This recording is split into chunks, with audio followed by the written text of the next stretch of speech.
Let's talk about the Equifax and Marriott because CEOs there are testifying before a Senate subcommittee right now, answering questions about their company's data breaches. This comes just hours after the subcommittee released a new report saying for years leading up to that 2017 data breach, Equifax neglected cybersecurity. Jessica Smith spoke with one of the senators behind that report, Senator Tom Carper of Delaware, and she joins us live from Capitol Hill. So what's the takeaway?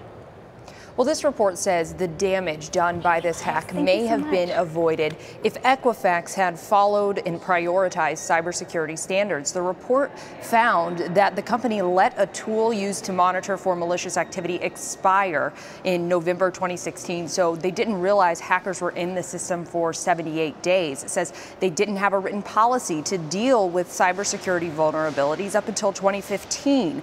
It did not retain the information records related to the breach after it happened. The list goes on and on. So I talked to Senator Carper this morning, and he says that Equifax could have seen this coming. Take a listen. I was surprised that a company as big as Equifax, who has so much sensitive data on so many people in this country, was so ill prepared to anticipate a cyber attack and to be able to thwart it. In this case, this is, and basically I have a saying that a pitch well telegraphed. This is, and that's when the pitcher, the way the ball comes out of the pitcher's hand, you know what's coming, curveball, slider, fastball, whatever. This is a pitch well telegraphed. And Equifax and frankly their competitors and a lot of other companies in this country were notified, expect this pitch and be ready for it. There was a way to prepare for it, to defend against it.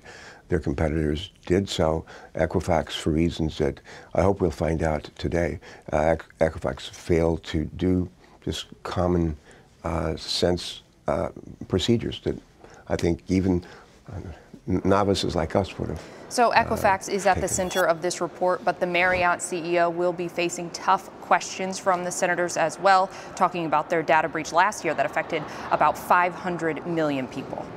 So, Jessica, so much of this report is really kind of assessing what led to that big data breach. But let's try to push the conversation forward. I mean, what exactly are lawmakers proposing to do so that these kinds of breaches don't happen in the future?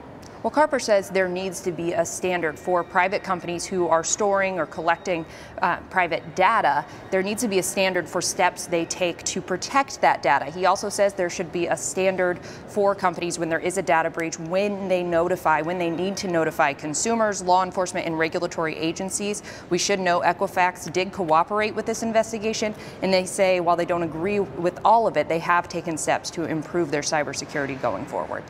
Okay, Jessica, appreciate the report there. Jessica Smith joining us from Washington, D.C.